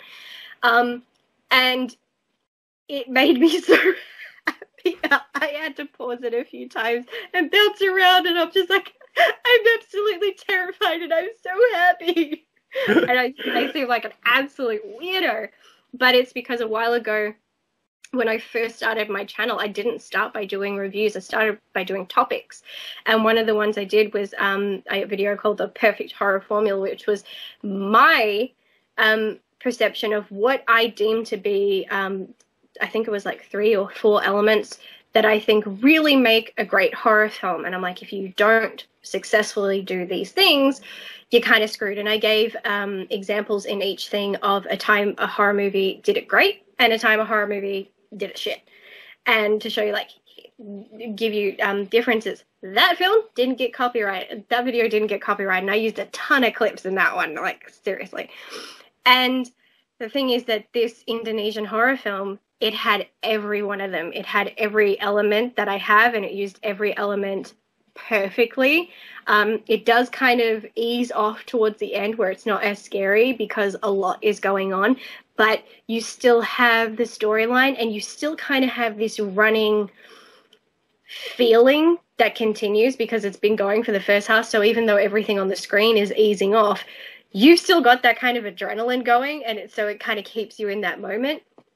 And I love that. It also had what for me was a unique filming style, a unique take on the jump scare that I have actually never seen done before. Not saying it's never been done before, but for me, I had never seen it, and I was kind of blown away, and I was just like, oh, well, okay then.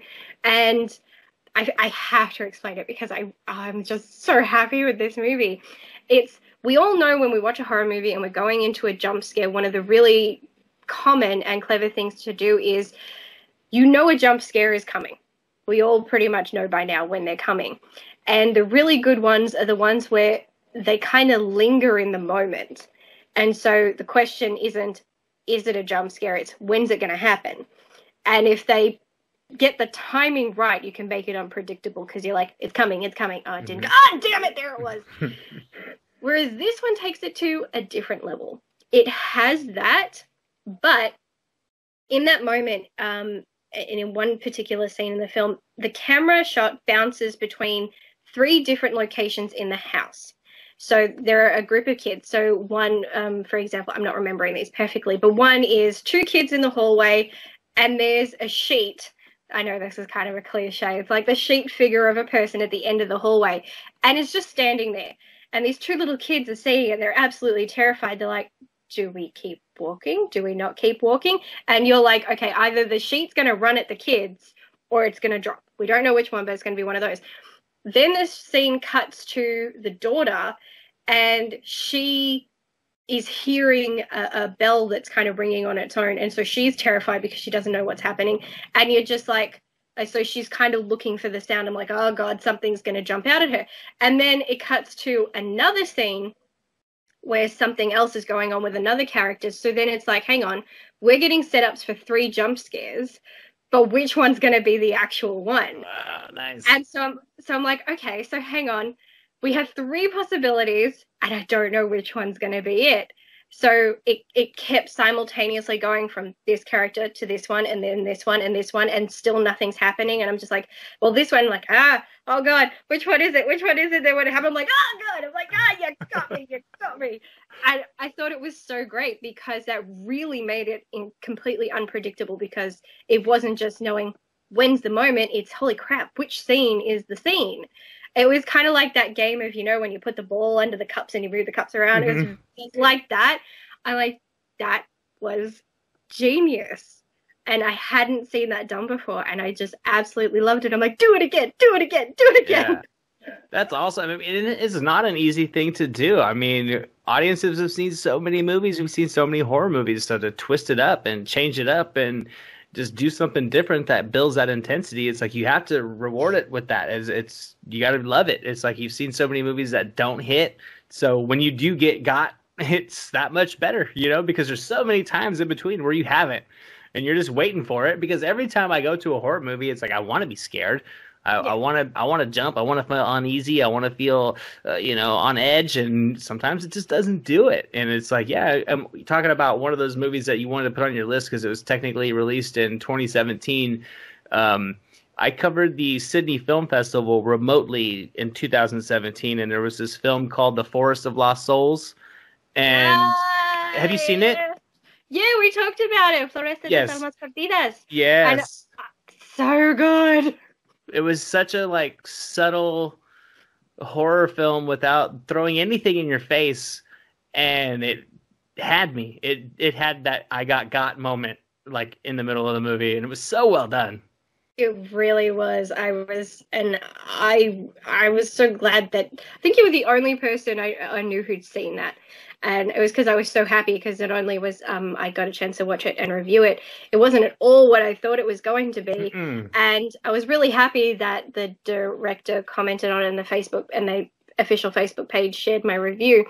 But it was just a completely different take on the slasher genre, because we're so used to slasher films being very in your face, being very blood and guts. And this was very subtle, the whole... I mean, I didn't even expect it to be a slasher film, and suddenly you don't know it's a slasher film until it is one, and you're like, oh my God, this just took a 90-degree turn. Yeah, I was just like, I just thought this was a weird psychological film about suicidal people. I'm like, oh, where'd that come from? Okay. And then suddenly you're watching this character, and it's not that you're watching her doing things, but you're just watching her in the background, but we're really focusing on the other people, and she's just there, and you're like, this is really creepy. What is she going to do next? And then the film ends. I'm like, holy crap. Damn, that was good. And I think something about doing it in a black and white style that really just It's a beautiful shot film. Yeah, it just added something more to it. I feel like I actually believe that if it was shot in color, it would have kind of lost a bit of its intensity. Some of the coldness would have been, it would have been a little bit too warm. Yeah. You know, and it had that grim, foreboding, zero suspension of disbelief needed, because it could literally happen. The entire scenario in this film could happen completely realistically. You don't have any kind of suspension of disbelief needed. The characters felt extremely genuine, and then you think you're watching this deeply woven drama, and then boom, you're in the middle of a horror movie. And that's great. It's like so many times you sell a person on a horror movie, they go watch a horror movie and you're like, it didn't really scare me. And when you sell someone on a psychological thriller, you weave some layers to it, and then you slip in the slasher part of it, and it's like, that's gonna catch people off edge. I thought it was great, and it's like, I've told everybody that I can talk to, I tell to go watch that movie. I think it's on Amazon Prime right now. Okay. I think it got Prime release for like $4.99 or something like that. I definitely think it's worth the price to watch. Oh yeah, it's a shame when you come across something that you think is so good and you're like, why aren't other people talking about this movie? Yeah, why is Truth or Dare and all these other movies getting into the theater with these budgets, and this one comes in and it's probably got, I mean, maybe a $25,000, $30,000 budget. It's shot all natural light. You could tell there's no crew. The studio polish is completely gone. Yet it's just, we get one after the other of the assembly line horror movies.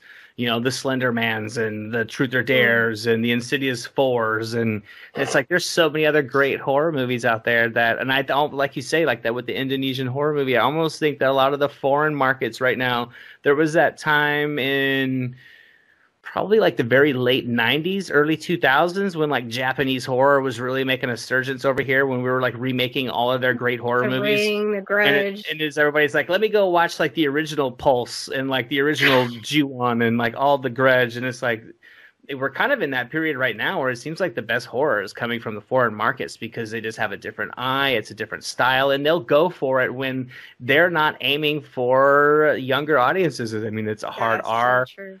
They're aiming for they're not aiming for putting butts in seats. They're aiming for making a great genre movie, and that's what's missing in America for sure. I completely agree with that. I found when it comes to watching a horror film that's coming out of America, it's very hit and miss, and sadly, I find a lot of the time it's more miss than hit. Whereas I feel like when I watch a foreign horror film, it's like 9 out of 10 times it's a slam dunk.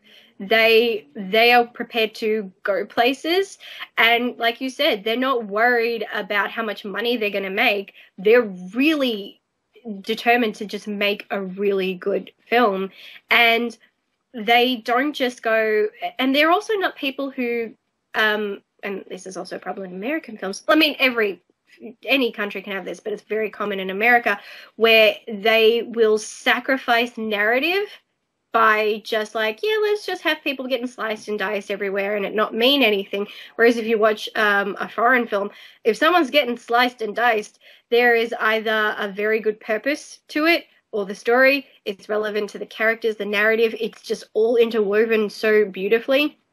And then, unfortunately, you have a great film, and then America's like, yeah, we're going to do it now. It's like, oh, shit. Yeah. Like, they've done so many remakes of foreign films. One of them was Martyrs, which I'd say is my favorite French psychological thriller film. It's so brilliant. And there's very little dialogue, and yet there's so much to take in despite that fact. And it's such a powerful story.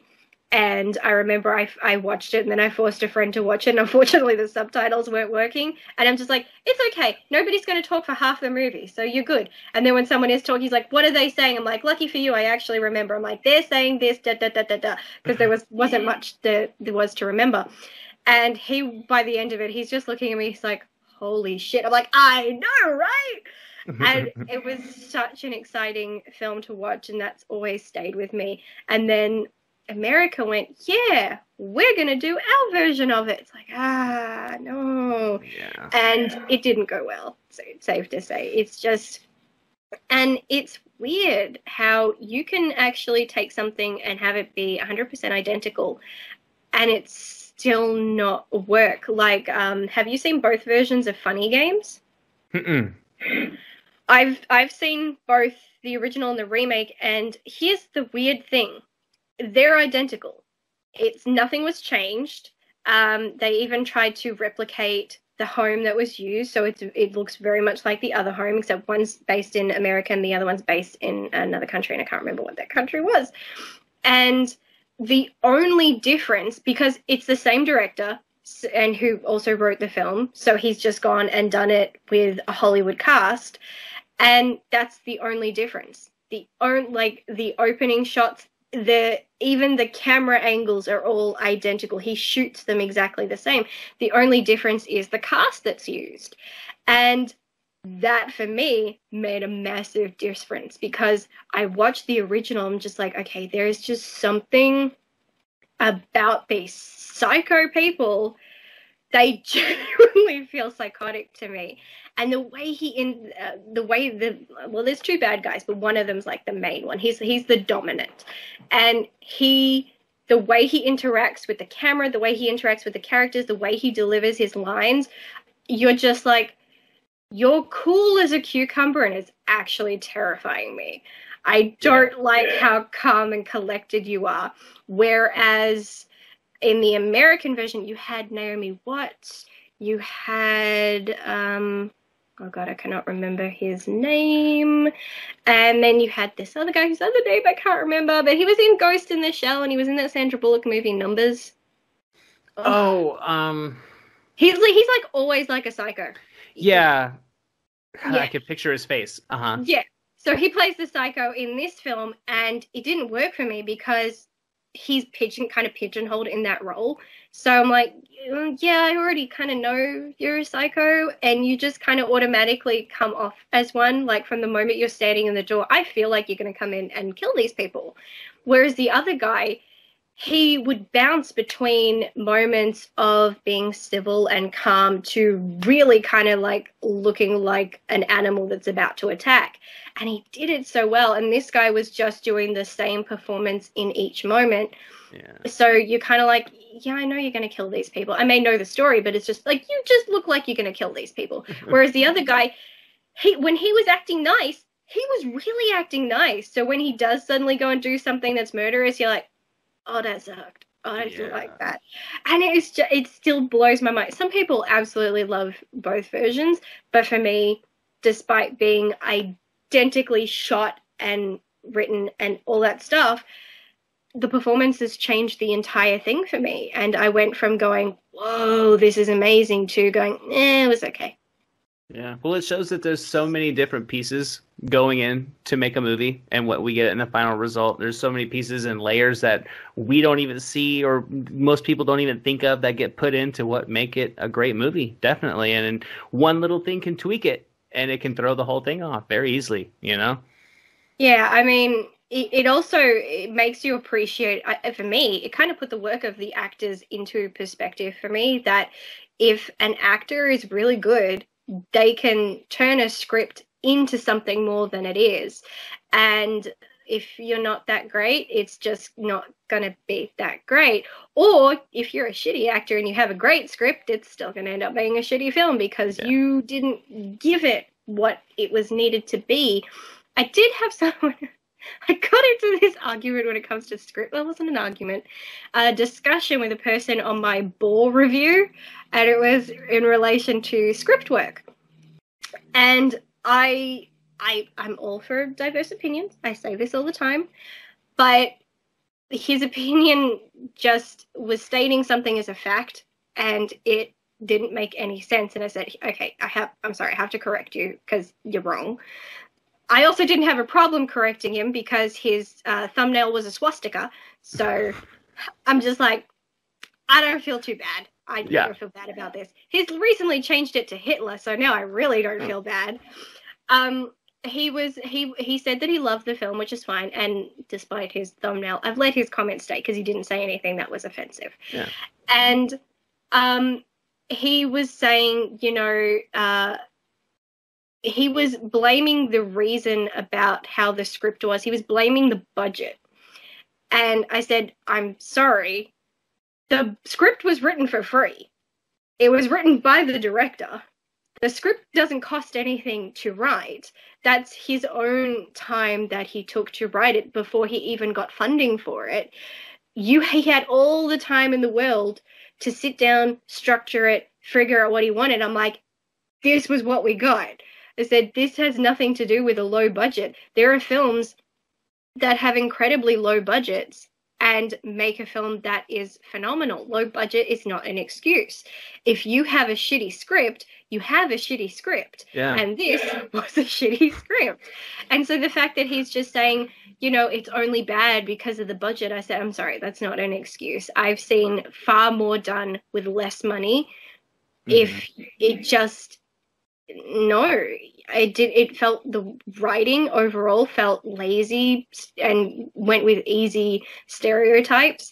I'm just like, that's cheap. That's taking the easy way out. And there's this guy, and he just wanted, and he was so firm in his stance that if a low budget film is bad, it's because of the budget and not maybe because someone was shit at writing. But I'm just like, no. Yeah, I mean, sometimes you don't have the money to bring in the rewrites and all that. I mean, there's two ways to look at it. It's like, I'm always worried when I see like 5 credits on one script.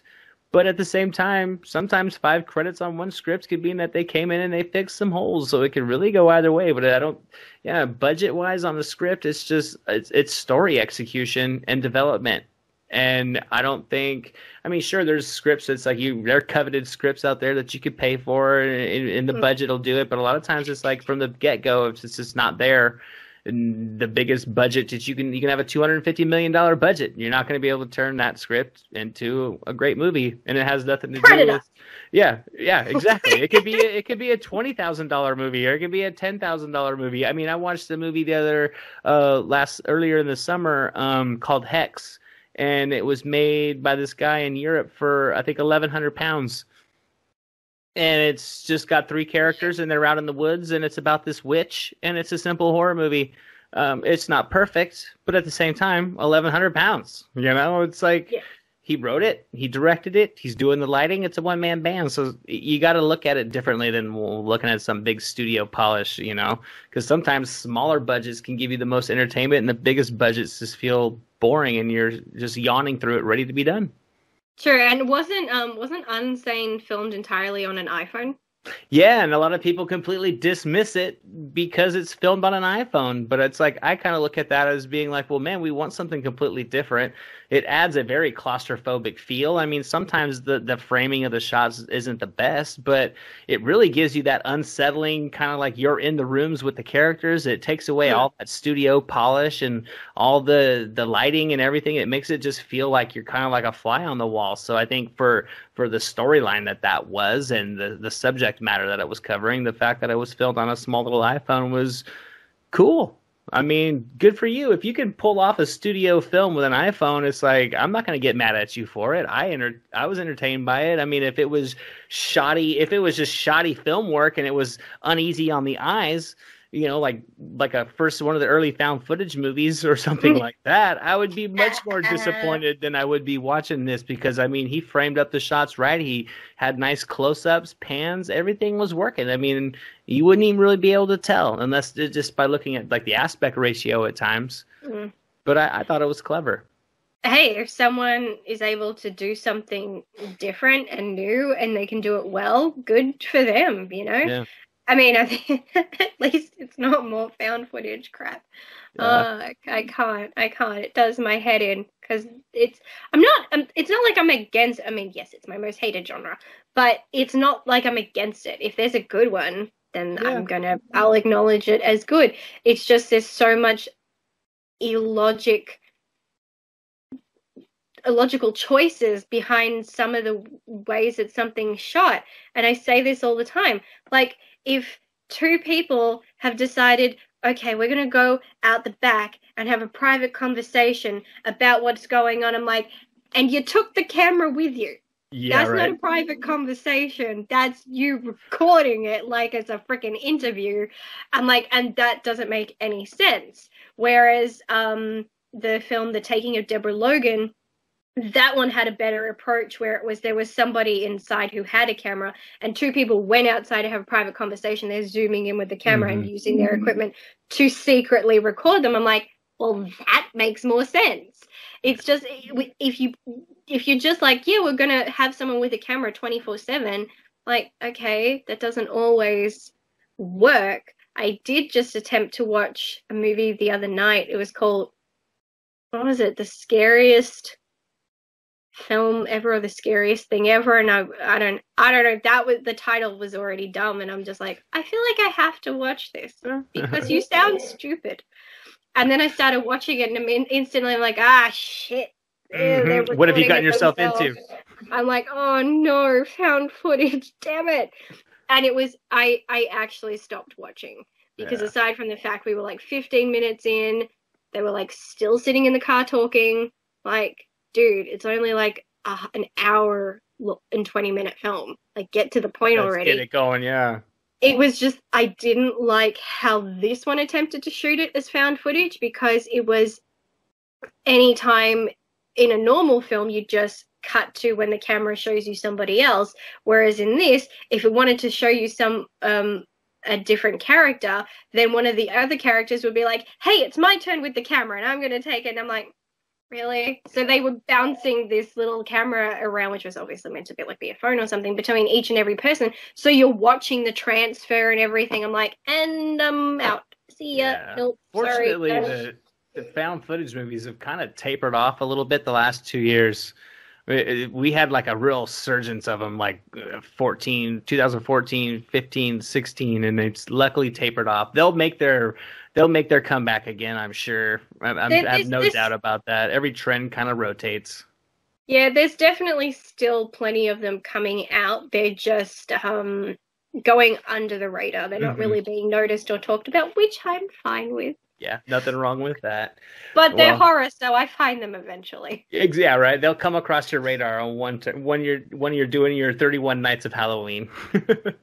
Oh God, I'm thinking of taking a different approach to that this year so that I can not exhaust myself. I don't know what I'll do. Then you got 25 days of Christmas, just 1 month gap in between. It's a lot of work. Yeah, I was so busy with cooking and preparing meals. I'm like, you know what? I don't have time for Christmas movies right now. I'm done. I'm like, I'll see you next year. Well, that's all we have for today. Let everybody know where they can find you one more time. Let's see. Facebook, YouTube, Twitter, Tumblr, Instagram, and my house. That's right. I'm going to put all the links down below. Thank you so much for joining me. I hope you had a great time. Thank you so much for having me. Yeah, absolutely. I've watched your reviews for a long time. We routinely talk, so to finally get to sit face-to-face and talk movies for a while has been a great time. I hope everybody had a good time getting to know Ashleigh Burnell, the movie oracle, joining us all the way from Australia. If you haven't done so yet, subscribe to the channels. One more time, all the links are going to be down in the description below. Subscribe, follow, like, comment. You won't be disappointed. She's got tons of personality and a great insight on films. This has been another episode of the Dynamic Duos, guys, and I'll catch you next time. Thank you guys so much for watching this video. I hope you enjoyed it. If you did, give it a thumbs up, share it with your friends. Don't forget to subscribe to the channel and leave a comment. I would love to hear from you all. Here are some links to some recent reviews just in case you missed them. The link to my official website, all my social media and merchandise store links are going to be down in the description below. And in the event me talking to you guys about movies every couple days is not enough Anthony in your life, I now have a second YouTube channel with a growing collection of non-movie related content for you guys to check out, and I'll see you guys next time.